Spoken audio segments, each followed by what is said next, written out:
On to other international news now. The search for the missing Malaysia Airlines plane has entered its 5th day. 12 countries have now joined the search for flight MH370, which disappeared on Saturday en route from Kuala Lumpur to Beijing. Joining me now on the line from London is Robert Jensen. He's the Chief Executive of Kenyan International Emergency Services, who can give us a bit of indication with regard to the legal as well as cost implications for the airline and emergency services being conducted in the search. Rob, thank you so much for joining us. Perhaps if we can pick up on the fact that no doubt this does do some serious reputation damage to Malaysian Airlines. Can that be quantified? Hi there. I'm not sure you can quantify it today. There'll certainly be an impact as the markets react to the lack of leadership by Malaysian Airlines, and in fact the lack of leadership by the Malaysian government. Crisis management has an impact on shareholder value, and investors react because if you can't manage a crisis, then what other challenges are you going to have in your business? What recourse do the family members of those passengers have? Does the airline need to pay them out potentially? Well, there's a couple things. And first of all, even though we're talking economics, for each one of those passengers and crew, this is a missing family member, and so it's a whole circle of families that are going to be directly affected.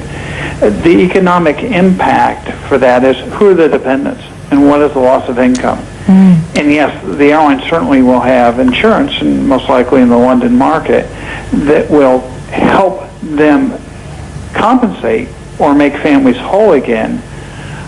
But the airline's going to have a hard time here because they've lost credibility. The Malaysian government has lost credibility.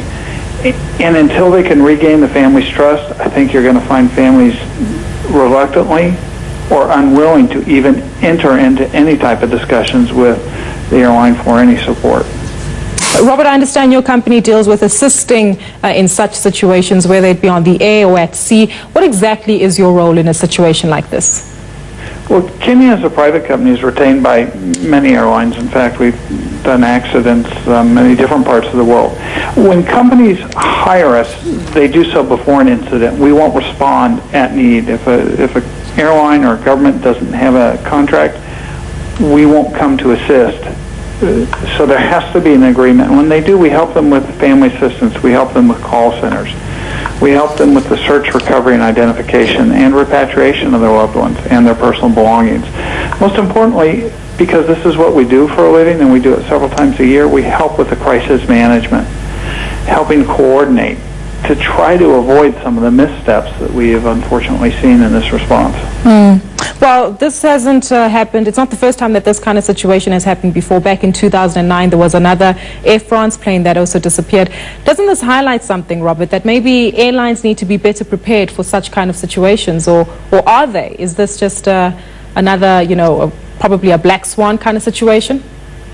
Well, I think airlines overall are very prepared. There's a lot of airlines that spend a lot of money, a lot of time and training to be prepared. They do exercises. They work with people like us who have experience. There are airlines, like we saw unfortunately with Asiana, that don't have a plan. They have this attitude that it's not going to happen. If it does, somebody else will deal with it. Somebody else will be responsible. And so I think that it's unfortunately happened recently to a few carriers who didn't have the best preparation possible. And not only are they going to pay the price, more importantly, the families are going to pay the price. Robert, before we go, one would imagine with that, with the kind of technology that we have and innovation that we have in the world, that situations like this wouldn't happen again. Why is it that such things do happen in an environment where technology has taken over the world, per se? It's a good question. The fact is technology is created, maintained, and operated by humans. And as long as I've been around and as many incidents as I've been to, it's not a single mistake that causes the loss of an aircraft or an incident. It's multiple mistakes that happen at one time, and they happen because people are human. And I don't think technology will ever prevent 100% of the time. It certainly reduces accidents, certainly reduces incidents, but unfortunately, I think humans are yet to be perfect, and I'm not sure we ever will be. Well, they do say to err is human. Thank you so much to Robert Jensen. He's the Chief Executive of Kenyan International Emergency Services. Do stick with us, because after the break we take a look at stories making local headlines as well as the bond market performance. Don't go away.